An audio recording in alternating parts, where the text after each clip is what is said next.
তো দিমু, তুমি তো আর বাপ নাই, বাপ মারা মেয়েটা আমার। তাইলে কাইলে আমি আগলইয়া আমু এখন চলি।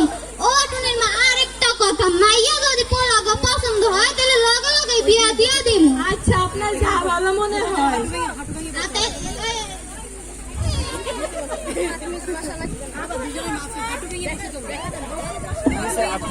কই গো সব, আমরা তো আইয়া পড়ছি, মাইয়ার লইয়া আহো।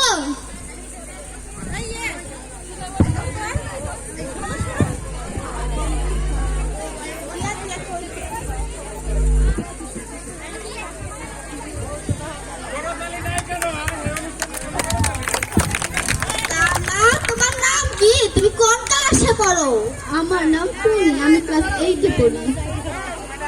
মাইয়া আমাকে পছন্দ হয়েছে। আপা, আমার মোটরসাইকেল দিব দিব। তা বিয়া সাপ, আমার পোলার একখানা মোটরসাইকেল, বাড়ির লাগে একখানা এসি যেই গরম পড়ছে, আর একখানা টিভি। আমার আর আপনার বিয়ারের লাগে একখানা টিভি হয়, আবার সন্ধ্যা হইলে সিরিয়াল দেখতে জায়গা পাশে বেরতে, আর একখানা এসি দিলে হইব, বেশি কিছু লাগবো না। আর আপনার মাইয়ের আপনি খুশি হইয়া যা দেন। ভাইজান, আপনাকে দেওয়ানের মতো আমার কিছু নাই। মা, আমি এই বিয়ে করতে পারবো না। আপনারা কি জানেন না যৌতুক নেওয়া দেওয়া দুইটাই অপরাধ? সরকার এই বিষয়ে আইন করেছেন যে যারা যৌতুক নিয়ে বিয়ে করবে তাদের 5 বছরের জেল ও শাস্তির ব্যবস্থা করা হবে। আপা, ওরা কি আমার জেলে দিব? আমি কিন্তু জেলখানায় যাবো না। আমি একজন শিক্ষিত মেয়ে, আমি যৌতুক দিয়ে বিয়ে করতে পারবো না।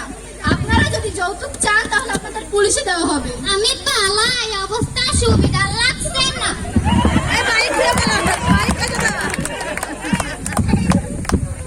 আপনারা কি জানেন না যৌতুক নিয়ে দণ্ডনীয় অপরাধ? আপনারা তো একটি না, 2টি অপরাধ করেছেন।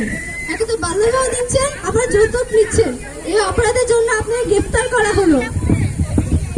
পুলিশ ভাই, আপনি আমার ধর্মের ভাই, আমার জন্য ভিক্ষা দেন। বাচ্চা থাকতে এই জন্মে চাইবো না যৌতুক, শ্বশুর বাড়ির টাকায় আমি চাই না পেতে সুখ। আপনারা হয়তো বা বুঝতে পেরেছেন আমাদের এই নাটকের মূল উদ্দেশ্য কি। হ্যাঁ, আপনারা ঠিকই ধরেছেন।